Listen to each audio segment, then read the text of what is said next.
cut. Welcome to the top cut. Welcome to the top cut. Welcome to the top cut. Top cut. Welcome to the top cut. Welcome to the top cut. Welcome to the top cut. Today's episode is brought to you by ETB Games. ETB Games is, of course, our locals in Alexandria, Louisiana. They are our one-stop shop for all of our card game needs. They have singles and sealed product for the games that you love, like Yu-Gi-Oh!, Magic the Gathering, and Pokemon.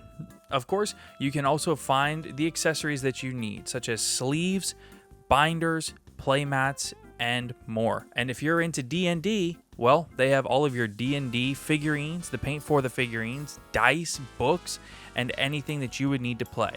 So be sure to check out ETB Games. There's a link in the description down below. And now, back to today's episode. Hello, everybody, and welcome into today's episode of the Top Cut Yu-Gi-Oh! Podcast. My name is Sunny. I'm here with my co-host Caleb. Hello. And of course, before we get too far, we want to thank all of our wonderful sponsors. So a huge thank you to ETB Games and, of course, Steelfox Games in Alexandria and Shreveport, Louisiana. Respectfully. There's a... is that the word? I think. Close enough. Yeah. Good enough. So a huge thank you to, of course, ETB Games and Steelfox. Of course, we want to shout out Gem Accessories as well as Millennium Threads, both for sponsoring the podcast. And of course, we want to go ahead and direct you to our Dragon Shield affiliate link for all of your accessory needs. And that is all in the description down below. Now, we also want to thank all of our wonderful patrons. A huge shout out to all of you. And of course, let's go ahead and get on into the episode. So, Caleb, what are you working with?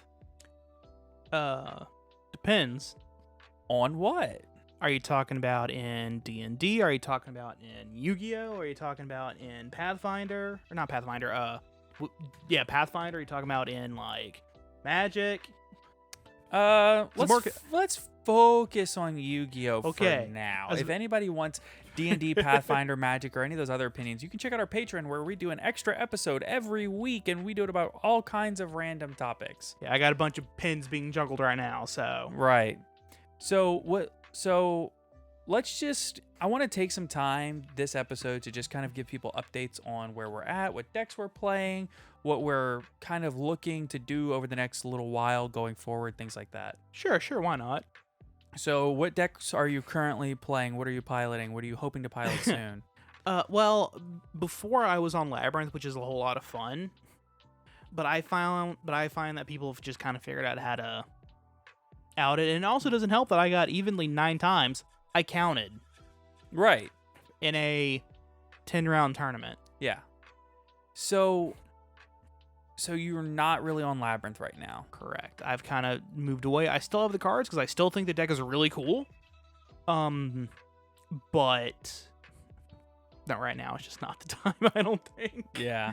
I think that the meta as a whole kind of agrees with you, because if you look at Sebto's roundup of tops throughout the last, so far this format over the last few weeks, I think that mostly what you're like, Labyrinth has dropped off to the point of, I think it only has like 2 tops in the last like month and some change. Yeah, and I'm pretty sure that a large portion of that might just be to everyone running evenly matched and not every deck having an answer.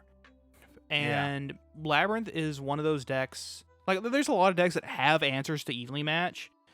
But Labyrinth, unfortunately, is one of those decks that just can't set one up guaranteed. Mm-hmm. They kind of have to have the Eradicator set, and upon your opponent declaring battle phase, you flip you can either flip Welcome and Big Welcome, try to rip it out of their hand, which is a 1 in 5, which is like a 1 in 6 chance. Right. Or you Welcome into one of them, boom, Eradicator, declare trap, but you have to have the Eradicator set. However, I have in fact been in the middle of a game, and this is late game, and I'm beating him in the face already, and next turn I'm going for game, and he has 1 card in hand, draws for turn, he goes battle, and I'm like, oh, Big Welcome, bring out, bounce the lady back to my hand, 50-50 shot, and I got it. But there's a 50% at that point. I just kind of went, there's a 50% chance here that I either get rid of the 1 card he can use to play, Yeah. which means I still just beat him in the face for another turn. Mm-hmm. And a 50 chance, I remove the obvious evenly. So either way, I win Right. in one way or another. But in that case, I lucked out and ripped it out of his hand. Yeah. And then even his last card still wasn't able, because of my traps, he wasn't able to play. He still wasn't even able to play. So I think the biggest problem that I personally have with Labyrinth, and the reason that I would struggle to take it to an event, is just it's not really the most consistent deck in the room, right? no, not unless you have Pot of Prosperity. You're going, because that's what I found. Yeah, Pot of Extravagance is good, because like just seeing 2 traps is great. But one thing I noticed that with Extravagance, like let's say I have in my hand, Overroot, D-Barrier, I'm trying to think, Eradicator, Punishment, and the last card is the Pot. If I pot and I draw any one of another copy of any of those cards, it's a dead draw. Right. Because why? There's no point in setting 2 D-Barriers, and I only run 1 Eradicator, so I'm not going to see a second copy of it, but still. And then if I see one of my once per turn traps, there's no point in setting them both. Yeah. At that point, it's just set 3 pass, which, especially with the Eradicator in hand, if I don't see welcome or a big welcome with the Eradicator, it's dead. Mm-hmm. So I have to see Engine, or I'm dead in the water. Right. Also, if my only engine is Ariana and I normal summon her to Surge and she gets ashed or impermed or veilered, which happens a lot, I have no engine. Yeah. Unless I already had the search target in hand, I was searching for the other. Like, had Welcome and I was going to go search for Big Welcome or vice versa. So, and unfortunately, Labyrinth lives and dies by having access to your engine, because your in-archetype engine is what gets you your plus engine rolling. Right. If you don't see it, you're just a trap deck that's flipping random normal traps, getting 1-for-1 trades at best. Yeah. Which in this meta is not good. So, what else are you building right now? So right now, it's built. I just got to sit down and like figure out the non-engine cards, I guess. What board breakers and hand traps and floodgates to run. Yeah. Yeah, I'm running Marincess, which main deck is 25 or 26 or 28. So I can help you out a little bit. Yeah. By telling you what I am personally playing. Yeah. In my Sword Soul deck for London. Before you do that though, I think I should explain what I mean by 26 or 25 or 28. Sure. Okay. So the deck, which I actually have, it. Yeah, it's like right here. There we go. Oh, so your main engine is, pull it out. 3 Blue Tang, 3 Spring Girl, 3 Pascalis, 3 Seahorse, 1 Sleepy Maiden, and 1 Mandarin, 3 Silent Sea Nettle, 2 Dive, 2 Silent Mining, 2 Desire, Battle Ocean, and Wave. That's standard. That's 25. Sure. 24 if you don't run Mandarin. I'm also running Basilema, who's really good. That's card 26. Some of them are not opting to run Basilema at all and are running into the Vrains, which is also a really good card. Yeah, for sure. I'm currently not opting for Into the Vrains, just due to I don't have any. But like even if I did, I probably still wouldn't do it. Yes, it's a great card because it does let the deck play through a like normal summon. So like let's say I normal summon Blue Tang, effect a mill, it goes to grave for link 1, and then they ash that link 1, and then I just don't have another extender, but I have another Marincess in hand. I can link into the Vrains it out and just keep playing. Right. So it allows me to dodge one hand trap. But the issue comes, I have to have it, and it's not searchable. Right. So I'm just like, I'd rather run just more board breakers, or hand traps instead of having that extra I guess. Yeah. Little more, yeah. I mean, because then, like I said, I have to open it. I can't search it. So if I don't have it and I get hand trapped, what's the point? Yeah. And then let's say I am going through my normal combo line and I end up not using it. It's just in my hand. there's a good chance if they don't have a board breaker, I'm probably about to win. For sure. At that point, why bother? Yeah. Yeah. Now people who are better at the deck will probably say I'm insane by not running into the Vrains, but that's my reasoning behind it.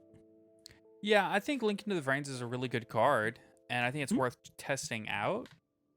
But I can understand not running it also. Yeah, like I said, I would rather just have those extra 3 slots for more hand traps. 2 because I am running the Basilema, who I'm also still kind of iffy on. She's cool.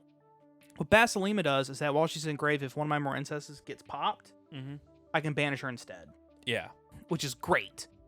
Particularly because depending upon my hand, I can just throw her in the graveyard and just combo off like I normally would as if I had thrown something I needed.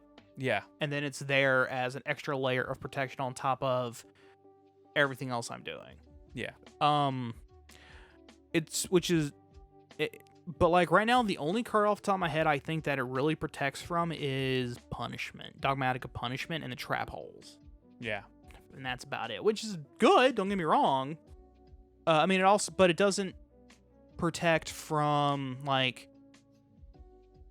Well, actually, no, it doesn't protect Punishment targeting Toad.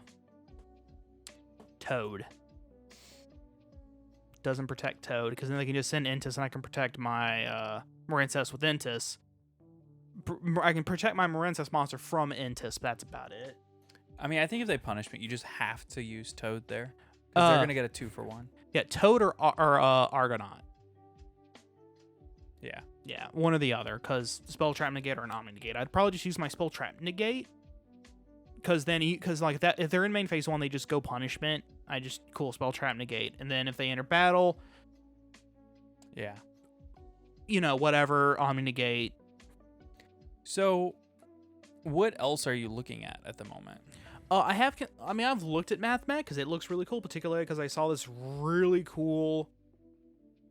Two extra deck card, and it's a tight extra deck, so that 2-card package is kind of hard to fit in. But if you can fit in those 2 cards, you can literally like go through your combo, and if you get nibbed, you just go and just OTK anyway. Right. Well, either OTK if you're going second. If you're going first, you just make Heat Soul pass. Which, setting the super factorial for you to just flip and make a Laplation. Right. Is it Laplation the big one? Oh. The one that's like a negate I don't know which one is Laplation and which one is Alimbertion. I think Laplation is the one I'm thinking of. Well, no, because it gets the negate off a diameter, so it's the one that's got like 3 effects. Right. It's like so attach and then get 3 effects. Alimbertion. It's the other one then. Yeah, because this one adds. Yeah, it's the other one then. So it is Laplation. Yeah. Yeah, then you also have the super factorial to set and make Laplation on top of the Heat Soul. Yes. Which is really cool. The 2-card package, by the way, is literally Link Spider and G Golem Crystal Heart. So the way it works is, I just want to talk about this because it's so cool. Sure. When you get nibbed, you get the token, and as long as you have No, no matter where you get nibbed. Just if you get nibbed. You link one. No, you have to do it after you've searched Equation, the spell card. So you link one off the token in Link Spider. Activate Equation, bring back any of your math mechs. Doesn't matter which. It literally doesn't matter which one you've done. Blown through all their effects. Sure. Link 2 in a G Golem Crystal Heart. Activate effect G Golem Crystal Heart, targeting the Link Spider. Special summoning it into Zone of Points 2. Link 3 into Transcode Talker. Effect Transcode Talker to bring back Link Spider, or Crystal Heart. Link 4 in a Access Code for game, or if you're going second, because then if they nibbed you because you went into access code, you can just bring back the update jammer, make a new access code, a second one, and then just bam for game, just attack twice. Or if you're going first and they nibbed you at the during your inboard and you didn't have Heat Soul on that inboard, you can just go cool. Same thing, Link Spider, Equation, Crystal Heart, Link Spider back out, and then just link into Heat Soul. Right. Because it's 2 Link monsters with different attributes. It's really cool. Yeah, it seems good. Yeah, again, and whether or not that package is worth running entirely depends on how good exactly Nibiru is, because that package only counters exactly Nibiru. Right. and nothing else. It's hilarious.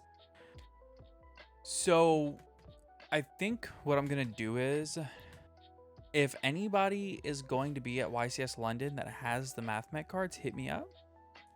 Yeah. I think I'm going to pick up all of the rest of the deck. That way Caleb can use it as necessary. Yeah. Cause the only cards that I had for the deck was one Laplation. Somehow It was in one of the Ghosts from the Past. it was in Ghost of the Past 2, and 3 edition and an induction, which I did find out that induction is one of those cards that is constantly argued over whether or not it's even worth running in the side or the main, because it's still a really good card. Right. But it's like, a lot of them would much rather just have 2 copies of Super Factorial. Mm-hmm. They're going to 2 copies now in case one gets banished. Yeah. Because if you don't have any super, because for a lot of times, if you don't have Super Factorial, you're probably not going to win. I think one of the most interesting things that when Circular came out, one of the most interesting things that I saw was people putting the Math Mech packages within the Ad Ignister deck.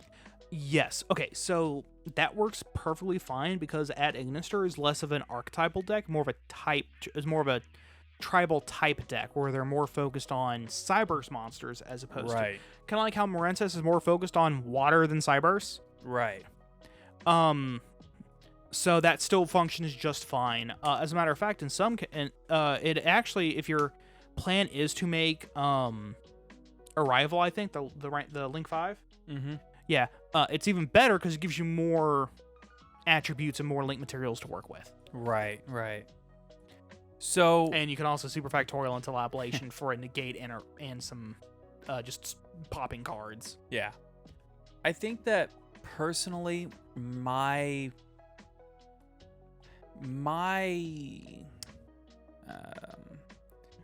right now I built Naturia Runic with the intention of playing that at YCS London. It's a bold move, Cotton. It is. So here's what I found out about Naturia Runic. I played it in 1 locals, and here's what I found out. That deck is going to time every match just about. Unless your opponent knows exactly how every Runic card works and exactly how every Naturia card works, you're going to time. And it's going to happen every round. And it's probably not that far off to believe, even if your opponent just knows the deck by heart and you can just say the name of a card and he can recite the text verbatim. Yeah. Even then, I still think a lot of the time you're probably going to go into time anyway because that's just the way the deck works. Honestly, yeah. It's not that unbelievable to think that you could just go into time anyway. I mean, because to me, it feels like that deck has what I like to call 2 modes. Mm-hmm. Where it controls the game state. Well, 3 modes, basically. Mode 1, where it's just controlling the game state to get into a situation where it can switch into one of its other 2 modes, where Naturia beats, just, using the Naturia monsters to bring out big monsters to then just pummel you in the face into submission. Or mode 3, where they just deck you out with the Runic cards.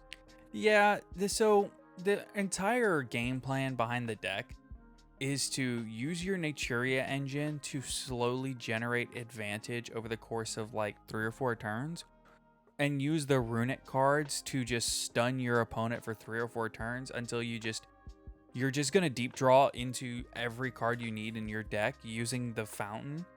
So, ideally, you just want to start with a Camellia and a fountain. You just want to start with a Camellia, maybe a Blessings, and then 3 Runic cards. Or a Camellia, a Sacred Tree, and 3 Runic cards. Mm-hmm. Because realistically, you're just going to normal summon Camellia, get its effect to bin Sacred Tree, get its search off Sacred Tree. And then you're just going to go ahead and activate a Runic card, summon, search, and then go and then pass. That's your end board. It's really an unassuming end board. But because of Blessings, because of Blessings letting you synchro summon on your opponent's turn, because of Sunflower letting you get multiple monster negates, and just Does- Mole Cricket and just keeps coming back, right? If your opponent just goes standby main battle, you can just make Barkion, huh? Yes.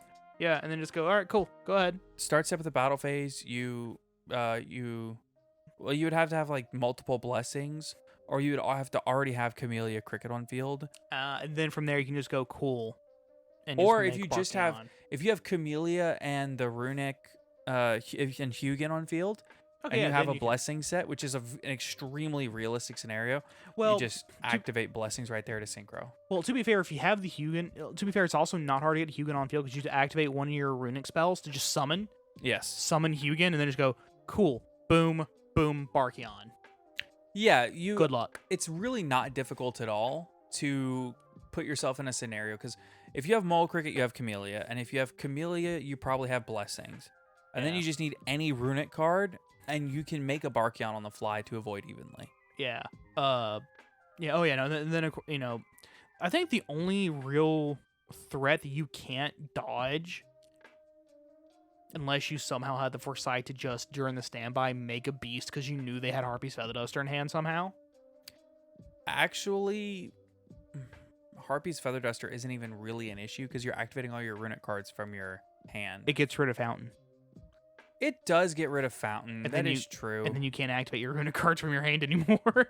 Yeah, I guess that is true. I think a bigger worry, and this is not something I'm going to be worried about at the event, but it is something that I'm playing, is anti-magic arrows. Oh, that's fair. Jeez. Yeah. Anti-magic arrows is nuts. So they can't activate any of the runic cards. They can't activate blessings. They can't activate tree. They can't activate fountain. It It just turns off spell traps for the rest of the turn. which is like the entire engine of the deck. And For the low cost of your battle phase. yeah, but to be honest with you, Even then, it really doesn't. I would really almost rather just go straight in my battle, use anti-magic arrows, And then just go main 2. and then just go main 2 and use my Taya into Baxia to shuffle back their whole board. Theoretically, though, if you already had a monster on board, like let's say your opponent just kind of ripped apart your field and like negated it, and it's like, okay, whatever, draw, stand by main, battle, hit it at the start of the battle phase, swing over something, main 2. You Yeah. can still do that, which is cool. Yeah, for sure. I think anti-magic arrows is so nuts against Runic, against Trap Trick, against Labyrinth. That card's just insane. Oh yeah, no, against all the back row heavy decks, it definitely just shuts them out for the rest of the turn. Yeah. And the hilarious part is just by stating battle, some players will opt to stay in main phase 1 and start flipping stuff, expecting to Sure. go evenly, Sure. and then go, okay, now you can do battle. Cool, battle. And then anti-magic arrows. Anti-magic guys are like, oh no. Yeah. And it can't be responded to. It's supposed to be 4, which is insane. Yeah. Or like even if they flip everything you were worried about and just it did nothing, you're just like, okay, cool. They're still in main phase, normal summon, you can just go off anyway Yeah, for sure. because they just waste all their stuff. Yeah, absolutely. There's definitely a world where I attempt to move to battle and my opponent doesn't have anything. Or I attempt to move to battle and my opponent has like 2 back row and they're like, and they activate their back row to try to find a way to play around evenly. And I go, okay, still in main phase. Yeah. Normal Mo Yi, go off, King. Yep, let's do this. Yeah. Like I think the worst situation though is if it's game 1 and they win first. They opted to go first, set 2 pass, and you go stand by main, attempt battle. Like let's say they have a D barrier set. What do they call there? Do they call like C's because you might be on cash? Do they call Singer because you're on Sword Soul? What's the safe bet there? I think it's actually Fusion Really? for Despia. Really? So you think Despia is Fusion is the safest call? Yes, personally. Fair enough. I think that calling Xyz is not the end-all be-all against Kashtira. And I mean, it definitely turns them off for the turn of the plays they want to make, but they can still just put big 25 beaters on the board. yeah, and they can still use Fenrir, they can still use Unicorn, right? They can still accomplish things. They just can't lock out your board or just make her eyes hard pass. Correct. So I don't know. I think it's particularly good within Sword Soul because of the built-in removal within the engine through Baxia. That's Baron. fair. That's fair because you can shuffle back and pop stuff and get rid of it. Yes. So that's personally where I'm kind of standing on it. Yeah. Hilariously, you could, if you really wanted to get them, you could also just, blah blah blah, anti magic arrow, main 2, Heartbeat Spell the Dust, or a Lightning Storm. Yeah, you could. Or even funnier, end of battle evenly. Actually, wait. I don't think either player can activate spells or traps. Oh, okay. I thought it was one-sided. If it's I think it's both players. Yeah, double check on that. If it's both players, you can't do that. I'm almost positive actually that it's both players. To be fair, it's kind of an older card, isn't it? It's not that old. It was from Duelist Pack Battle City. Okay, yeah, that's not too old. For the rest of this round, if this card resolves spell traps and their effects cannot be activated. Okay, never mind. So it's from both players. Also, that also shuts off any spell traps that you normally. So that also shuts off your Emergence and Summit. Yes, it does. But Sword Soul can play without them. Correct. Um, It's actually more of an issue to shut off your Blackout because of Chi Xiao banishing Blackout from the deck to get the Blackout token. Yeah, that's fair. You wouldn't get your token in that case. Correct. Yeah, but to be fair, if you're activating Anti-Magic Arrow, you're probably just trying to set up a board through their board.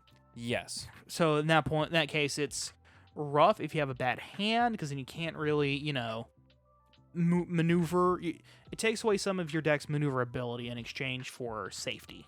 Yes. Which is a fair, trade-off, in my opinion. Yeah, and it lets me break their board without having to worry about interaction. Exactly. As opposed... I mean, so does Evenly,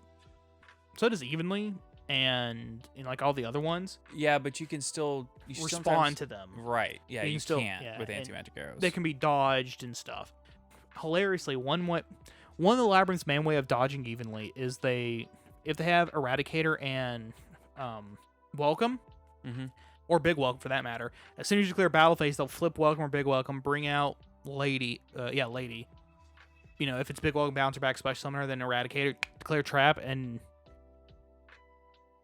you do that, and you just go, none. Just fan out that hand.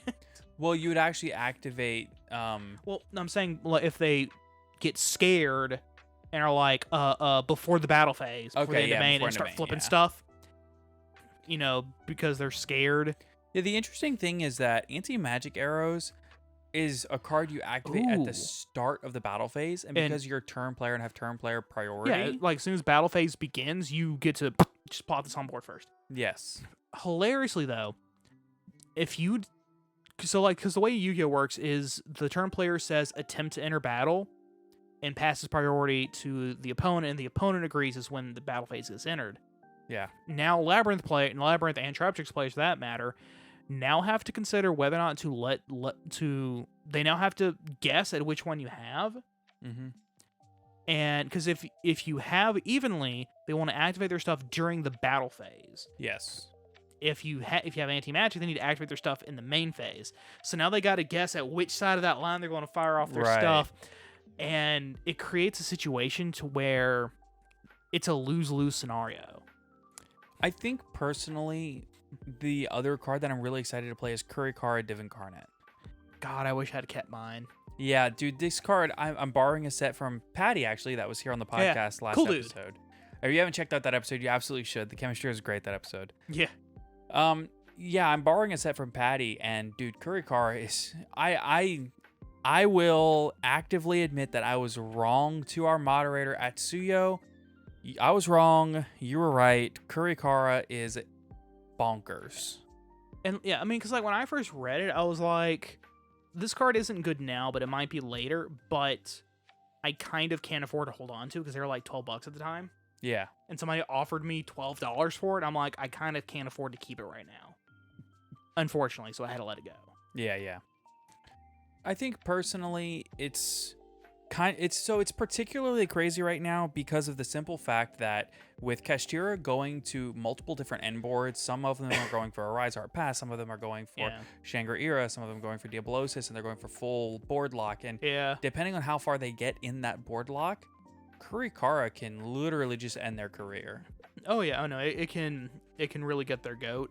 Yeah. Hilariously, in the mirror, like let's say you start playing, and let's say you like activate something. I don't know, just activate something. They arise heart, blah blah blah blah, and they Okay, we're done. Okay. pause right here for a second. Well, we have no choice but to pause it. Oh, It's already paused. It stopped the okay, recording. Yeah, okay. That's what I was trying to. Okay. Yeah, I was trying to signal you, and I couldn't get it to you. I completely forgot what I was saying. Okay, well, we can't really back it up, so because it's still live. Yeah, no, it's cool. No, it's cool. Cart. We were talking Oh, about. okay, yes. Okay, I remember. Okay, yeah. So like, they activate something, and then you just let's say they've activated, like, once they've activated all three of their things, you just go, cool, Karakura, wipe them out, grab Fenrir, make your own Arizer on top of their Fenrir. Wait, say that again? Yeah, because doesn't Karakura, like, whenever you summon it, It's in the end phase. oh, dude, the end phase steals it. Okay, never mind. Yeah, so it tributes all monsters on your opponent's side of the field who have activated their effects this turn. And then during the end phase, you steal one. yes, Okay, if it's still in their main phase, you then steal, like, their Fenrir, and then make your own Arizer on top of it. that would be nuts. It'd be hilarious. Well, you would have to have a Shangri-Ira on your board. No, it just has to have a Shangri-Ira activate its effect on field. They activated theirs already. Is that really how that works? Yeah. Oh, no, you can. Oh, no, like if your opponent activates their Shangri-Ira, you can change your heart to Shangri-Ira, then make a Rise Heart on top of it. Wow, that's hilarious. Yeah. That's really funny. Yeah. Oh, yeah, no. Like I didn't realize there was any Shangri-Ira on the board. Oh, yeah, no. Like, it's entirely possible that if your opponent is activated Shangri-Ira, you're in the standby, and then not realize you're in the mirror, you could just normal summon Rise Heart and then just make a Rise Heart right on top of it immediately. Yeah. It's almost as funny as, like, poking at one of your opponent's Xyz monsters and then change your hearting and making Zeus on top of it. Yeah. It's that same energy. So, with that said, we're going to go ahead and we're going to transition a little bit here. We do have quite a bit of news to talk about here. Heck yeah. So, we're going to move on. We're going to do some TCG stuff and some OCG stuff. First, I want to talk about, we had some TCG announcements. So, we got the announcement for TCG Speed Duel Streets of Battle City. So this is the Speed Duel set for the Battle City tournament. Okay. And essentially it's going to be more Yugi and Joey cards as they duel their way to the Battle City quarterfinals. But other duelists that are said to be in the set are Mako Tsunami, Weevil Underwood, and Espa Roba. Ooh. And the mysterious Merrick has sent Seeker the Rare Hunter, Arcana Magician, and Strings the Quiet One to stop you. So this is going to be another 8-deck box, I'm presuming. Yeah. And each Speed Duel Secrets or Streets of Battle City box has a grand total of 228 cards, all usable in Speed Duel, which is 200 commons, 20 skill cards, and 8 of 24 secret rare cards. The 2 of the secret rares in every box will be Slifer the Sky Dragon and Arcana's Dark Magician. Ooh, the red one. Yes. A cool one. And there will be four deluxe 2-player game mats featuring Yami Yugi and Arcana. Bro, it'd be Daniel, Dark Magician, and the cooler Daniel. Oh my goodness. I like the very original structure deck Yugi artwork for Dark Magician the best, the one from the anime. Yeah. And that one might be my second favorite. My favorite is either the original structure deck or starter deck Yugi one, or it's the Jump promo with the white background, the one drawn by Kazuki Takahashi. Yes, those, in my opinion, those are the 2 best ones. Arcana is my third, though. Oh yeah, I don't like the ones where they make Dark Magician like weirdly buff for no reason. What do you mean for no reason? Dude's not buff. He's a magician, not a warrior. Yet he confused with Gaia. And then that's fine, because then he's like half Gaia, half Dark Magician. But Dark Magician isn't supposed to be buff. That's not. Says who? Says he's a magician. He doesn't cast punch. I'm just going to let you... He doesn't cast. I'm just going to let you know, I can find at least 5 other spellcasters in Yu-Gi-Oh! That are buff. really shouldn't be. Spellcasters are smart. There's nothing saying that a spellcaster can't have a gym routine. There's nothing Where in is any the rule book that says that. Where is there time for study? To be fair, if they're a sorcerer and not a wizard, then it wouldn't matter. Would Dark Magician be a sorcerer or a wizard? He's the ultimate wizard in terms of attack and defense. Okay, he's a wizard. He can't be a wizard and be buff because wizards need to study and practice their magic. If they're in the gym, they're not practicing their magic, which will not make him the ultimate. Counterpoint. I can listen to a podcast in the gym. Who's saying he can't listen to magic reading materials in the gym? What, Dark Magician Girls is reading them to him? No, he's got his AirPods in. What do you expect? Oh my god. Why wouldn't he have his headphones in? I have my headphones in. Why can't he? Headphones don't exist. Never mind. Don't tell me headphones don't exist. Fair. Earphone in. Earphone in. Oh, yeah, no. Morphtronic earphone in. So, I would just like to say, For those, there's no reason that a magician can't be buff. Don't stereotype all magicians. Real quick, for those who don't understand, in Dungeons and Dragons, sorcerers' magic is innate. It just comes from in themselves. Wizards have to read books. Yeah, he is. It does say on the vanilla, on the He's flavor the ultimate text. wizard, so he has to study.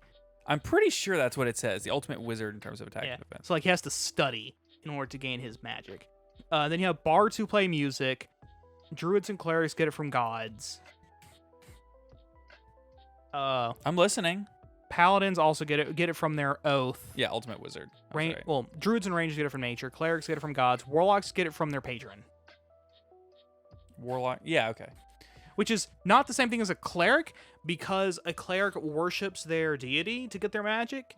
Warlocks have a deal, a contract with their patron. So there's give and take there. Okay. So it's like, I'll give you power in exchange. Every single time you cast a spell, I need you to send what spell you cast, where you're at, the time of day, and the effects, and send it to this person at Sugar Sand University. Yeah. Okay. Or something weird like that. Wizards can have apps. So the next we have TCG's Duelist Nexus was announced. So we did know that this set was coming to the TCG. Now, notably, this is releasing on July 27th of this year, obviously. Duelist Nexus is the first of the new series, I guess you could call it. Yeah, what would have been like Master Rule 6, I think. Yeah, I believe so. Basically. So essentially, Duelist Nexus is, you can think of this as the same way that we would have thought of Duelist Alliance. Yeah. Or they introduced Synchros, I think, right? Pendulums. Pendulums, yeah. Or like the set where they introduced Synchros. Which was Duelist Genesis. Genesis, yes. Duelist Genesis, yeah. Or like the set where they introduced Exceeds, which was Generation Force. Yes, it was. Good call. Yeah, I don't know why. It's Leviathan. Yeah, it's Leviathan. Yeah. This number is Leviathan. Okay, so this would be the new mechanic set, quote unquote. But we're not getting a new mechanic, and there is no new Master Rule. Thank goodness. I'm actually really happy for that. I'm glad that Konami doesn't feel like they are forced to just make something up for the sake of it. Because then they might have done something stupid like, I don't know, make the extra deck 20. That would have been, dude. People call for that all the time, and I'm like, you're a boomer. You're a zoomer. Like, you don't. No, we do not need 20 cards. No. Like, yes, some decks would love it. Others would be like, it's great when deck building. Yeah. But then once you get into a game, you realize that was a horrible mistake to have wanted that and wished for it. Yeah, and now your opponent has options for every situation. You wish for it, and if it happens, that monkey's paw finger just curls in. Yeah, dude, I really can't understand people that want, 17, 18, 20 card extra decks. I'm just going to let you know, I think that is one of the last true places of deck building in Yu-Gi-Oh! Is that 15 card limit. Yeah, I really think it's one of the last true barriers of Yu-Gi-Oh! Deck building is understanding what to cut from your ED. Oh, yeah. Now, like, during playtest at your kitchen table, I think it's fine to have, like, a 16, 17, 20 card extra deck because you're testing out. Right. Like, okay, I make this a bunch, but I don't ever make this, so I can just cut that out altogether. This card was cool, but I don't really need it. Turns out I don't actually need it, so I can just throw that away. Right. and kind of help you cut down to 15. I've done that plenty of times. Yeah. So one more TCG announcement. We have the announcement of, well, it's not the announcement, but we got more details on Deck Build Pack Wild Survivors for the TCG. Cool. So this set releases, I want to say it releases in May. I'm pretty sure it's before Duelist Nexus. But the only really significant thing about this particular announcement is that we do have the actual TCG translated name for Vanquish Soul Heavy Borger, which is the Borger Heavy Borger. Yes, Borger. Okay, I dig it. This is the main Vanquish Soul guy that's like holding up a giant fist. He's their boss monster. Yes. And he is pretty solid. Now, I like what they did with the Nouvelles. Uh-huh. So the boss monster for the Nouvelles is Bale Grill de Nouvelles. Bale and Grill. Yes. I love it. Bale Grill de Nouvelles. Yeah. So they're the Des Nouvelles. Yes, that's what that will be their archetype. I like that. That's cool. And we did not get anything for what we are currently calling the Transcendrakes. And that's lame. Yeah, I mean, honestly, they might just keep it Transcendrake. Which, to be fair, is a perfectly acceptable name. For sure. Now, we do have a couple of OCG announcements. The main OCG announcement to keep track of here is the OCG Forbidden Limited list. We're actually going to do that last. Yeah. Because the other stuff is kind of a little bit quicker. So we have OCG, we have the second core booster of 2023. So this is the set after Duelist Nexus. This is Age of Overlord, which I think is a pretty solid and cool. That is a really cool title, I'm not going to lie. Yeah. So Age of Overlord release date in the OCG is July 22nd, 2023. We'll have cards for old and new themes. This set will also have quarter century secret rares, and first run will have the +1 bonus pack. Also, I forgot to mention in the TCG announcement for Duelist Nexus that they announced. I forgot to mention this. They announced that we're gonna have quarter century secret rares in Duelist Nexus. Yeah. There's gonna be 25 of them. Jesus. Yeah, this is gonna be every set. 25. Yes, quarter century secret rares. Are they kind of like? Is it kind of like? We don't know. Okay, like if it's like old oldies, where it's like we have no clue what the distribution is. Yeah. No. They could do every ultra, super, and rare in the set. We just don't know. Yeah. We'll have to wait and see then. Yeah. They could do 10 or 15 cards that are all retro print. They could do Solemn Judgment, and they could do Zeus, and they could do every card in between, and we literally have no idea. That's fair. Yeah, we could get a 25th century secret rare of all kinds of cards.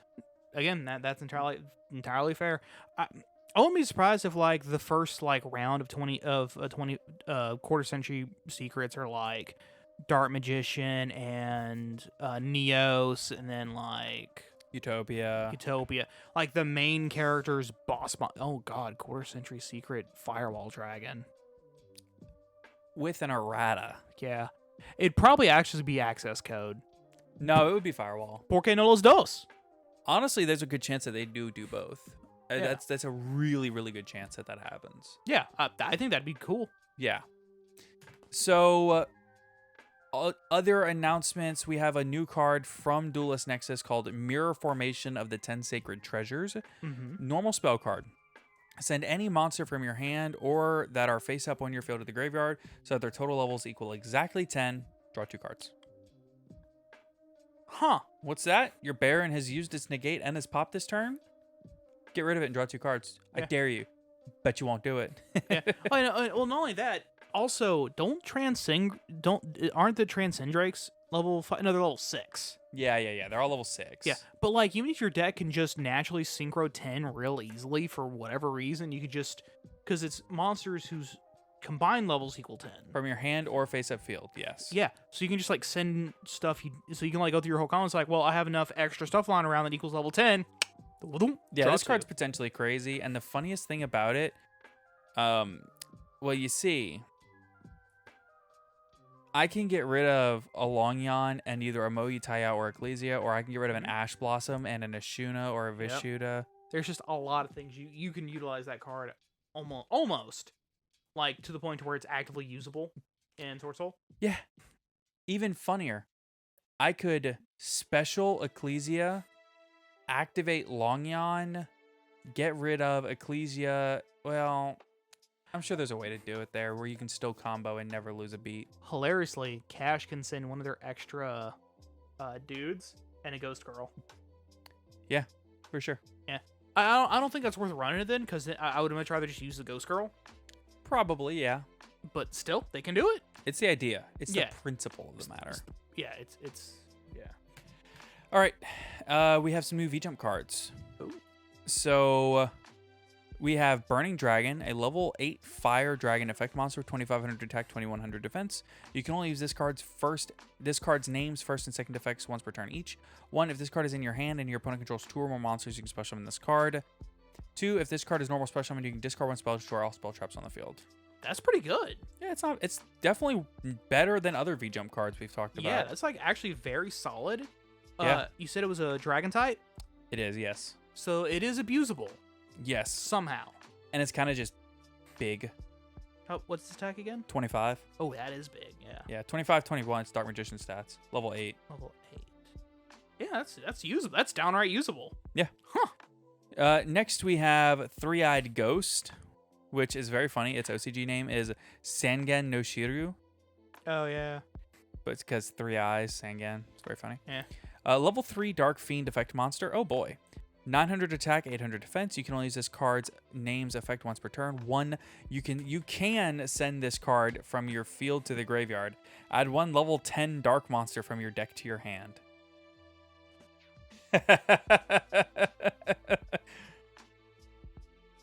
That's funny. Oh, the wheels are turning. Why would they print that plus that other card? That's level 10. They're going to make a level 10 archetype. It gets better. Third card, Rose Papillon. Level 3, Wind Insect Effect Monster. Level 3. Mm-hmm. 1400 attack, 800 defense. 1. During your main phase, you contribute summon 1 level 7 or higher monster in addition to your normal summoner set. You can only gain this effect once per turn. 2, if you control another insect monster, this card can attack directly. Guess what 3 and 7 equal? 10. They're going to make a level 10 synchro archetype, it sounds like. Get your Barons now, folks. If you don't already have them, get them now. They are not going to get any cheaper. Unless they give it a reprint, which It just got a reprint, though. that's what I'm saying. That's what I'm saying though. If they wait and then until they reprint it again and then release the level 10 synchro archetype, that's Maybe. entirely a possibility. Because this is me going. They're going to do it on like a conspiratorial level. Yeah. Because there's all these effects that just so happen to correlate to level 10. Yeah. This is the year of the 10, baby. Apparently. All right. Now, next we have OCG limit regulations for April 1st, 2023. Okay, so I would just like to say, this particular lit ban list, many people are speculating the reason that this ban list got announced when they were going to both post it and when it was going to take effect. Both things were announced early in the OCG. They told them exactly when everything was going to happen because OCG players were refreshing the site so frequently that it crashed the site. Now, I may or may not have said in a previous episode We should do that. we should do that.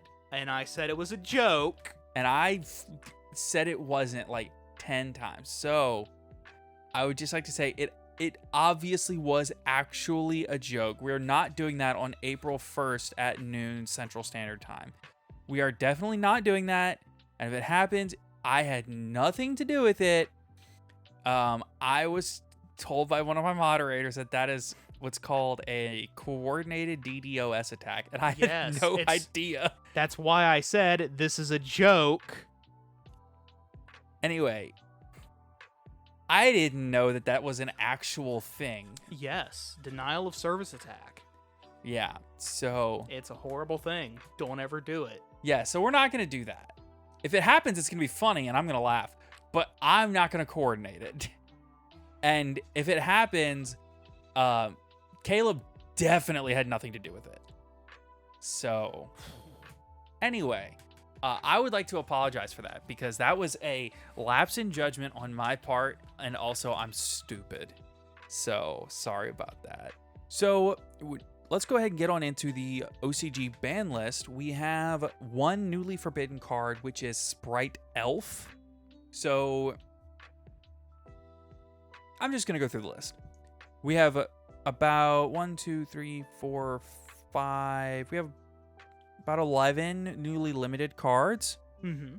So, Blaster, Dragon Ruler of Infernos, and Glow Up Bulb both went from forbidden to unlimited, or from forbidden to limited. Ooh, Blaster 1. Yeah.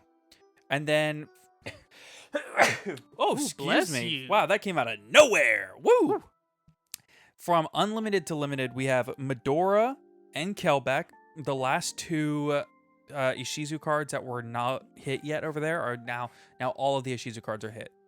And then Bestial Lubellion and Sprite Blue. So the Bestial package was a lot stronger over there than it even was here, and it was very strong here. Then you have Tier Limits Havnus and Merly. Both went to 1. Now, Havnus was already at 2. Now it's at 1. Mm-hmm. And I believe Sharon is already at 1. Yeah. Or maybe even banned. They banned one, though. I don't remember which one they banned, though. And I want to say, I know Kit Kalos is banned. Yeah. And I think the field spell is already limited, too. So, honestly, tier limits are hit maybe even worse now in the OCG than they were here. Oh, much worse. And then Bestial Druisworm and Bestial Baldrake are now also limited over there. Whew. Man, they're getting tired of them Bestials. Yeah, and Skill Drain. Yep, good. Back to 1, I guess. No. It never finally. was 1. Yeah, well, for them. I'm sure at some point it was, but... It was, but like while it was at 1 over here, it was at 3 over there. So hilariously, we have Skill Drain at either 2 or 3 in Master Duel, and they put it to 1 over there because of the best of 1 format. Because their premier events like YCSs and such are, most of the time, they're best of 1. Yeah. At least in Swiss. So because so many of their premier events are best of 1 over there, it actually makes sense to put Skill Drain to 1 because there's so little answer to it. Yeah. So now as far as the Bestials, this is a pretty significant hit to the Bestial package. Yeah, Lubellion, Druisworm, and Baldrake. Baldrake, yeah. Baldrake, yeah. And I don't know. I think that it's definitely a good set of hits. The Bestials were extremely powerful over there to the point of being a problem. Yeah. So now I'm gonna go ahead and steal from Eva here because Eva had a ton of really, really great points about their ban list. Yeah. So her thoughts were, okay, let's hear. As much as I love Elf, the card is likely too powerful and too generic to exist in either the TCG or the OCG. For the OCG, this is mostly hit to the now destroyed Tier Limits deck into some builds of Super Heavy Samurai, because there was a Super Heavy Samurai FTK running amok over there, and it's actually really good. And people aren't talking about it here. So, interestingly enough, there could be a ton more play in Vernasil for the Awakening Forests. And the hits to Medora, Kelbeck, Havnus, and Merly are Konami telling the OCG to stop playing tier no matter what. Yeah. But Glow Up Bulb being at 1 with the Vernasil package makes Nat Beast extremely easy in any Earth deck now. Oh, absolutely. Blaster at 1 could be interesting for a deck like Salad. 4 of the 5 main deck Bestials are now limited, which hurts cool Bestial Synchro decks that we're topping. Probably not needed, but whatever. And Blue to 1 is really rough for sprites, which sprite was already in rough shape because of Elf being banned. Yeah. This feels like overkill, and they just really want to be done with this format. So then we have semi-limited, which are Ancient Fairy Dragon, Salamangreat Gazelle, Saryuja Skull Dread, Teller Knight Ptolemaeus, Blackwing Steam the Cloak, Thunder Dragonhawk, Nadir Servant, Spellbook of Judgment. All of those were at 1, now they're all at 2. And Runic Fountain went from 3 to 2. Okay. So crazy that they saw Dragonhawk at 1. That card can just go to 3, it's fine. Yeah. Nadir to 2 makes Dogmatica builds a little bit better. And Fountain to 2 hits the Runic stun deck without really impacting the hybrid builds too much, which is cool. That's fair. Most hybrid builds are only playing 2 Fountain anyway, and the stun deck obviously is playing 3. Gazelle to 2 is pretty cool for Salad, obviously. And as far as the unlimits, you had Galatea, the Orcus Automaton to 3, Swap Frog, Sky Striker, Ace Kagari, Yatagarasu, and Cursed Eldland all to 3. And Swap to 3 doesn't matter much without Toad and with Sprite Blue being at 1, so it's fine. Yeah. And I would think that Eldritch players would prefer to have 2 skill drain over Eldland to 3 over 2. So it's fine. At least OCG players are going to stop being on tier. That's just, it's impossible now. They'll probably be happy that Chaos Ruler is still alive over there and the format has new tools. But overall, it's a pretty solid ban list. The best decks in the OCG right now are probably Super Heavy Samurai, Purely, Hilariously, and Striker in theory. So, oh yeah, they have Kagari, more Kagari now. Yeah, they have all of the monsters to 3 and Engage at 2. Yeah. So Engage at 2 is the only thing hitting Striker right now in the OCG. Neat. And Labyrinth should still be one of the top decks in the OCG. Yeah. So, do you have any final thoughts on that? Yeah, it's a pretty solid ban list. I like it. Yeah, again, huge shout out to Eva over on Twitter for putting those thoughts together much more concisely than I could have. Oh, yeah. So we're going to go ahead and wrap this up. I'm going to go ahead and read off our patron names. We're going to go ahead and thank our patrons. And yeah, so a huge thank you to Perry's Quertus, Floodgate of the Branded, Cam Yang, Dragon Maid Stunzeed, Kane Martin Zyphorus, Blackwing Silverwing the Ascendant is the best Floodgate. Caleb's the real winner here. He plays waifus. Do I? Yeah, you do. Labyrinth, Marin Sass, yeah. I never made that connection. How? I'm stupid. Okay. Cards Goetia. Oh yeah, Caleb's liking these. Earth Machine, best deck. Epi. Has anyone actually read Toy Vendor? HGH, Cyber, I am McLincoln. If all you have is a Cosmic, every problem looks like a floodgate. Monstertron, Mountain Man, Oatmeal Spaghetti, Owen Alvarado, Unbanned number 95, Konami. Understanding and reading are 2 different things. Virtually Savior's World. Rogue and Tier 2 are the polite terms for bad deck. Aaron Gardner, Asami, Ashless Chaps. Atsuyo, Simp of the Silver Castle. Boxwine, come on and get your game on. Duty Booty, Dragon Maidenless Behavior, I'm about to wreak a glamour tribute for Costy's Plant Nuts in Your Mouth, Hockey, Cam the Hockey Walkie / Mixer, Old Man Red, Pin Code 143, Santa Claus, Halen's Hojo Mama, and X Bizkits. Thank you all so much for your continued support of the podcast. Now, please, if you're going to YCS London, be sure to hit me up, and a huge thank you, of course, to all of our wonderful sponsors. With that said, thanks everyone, and have a great week. Take care, everybody.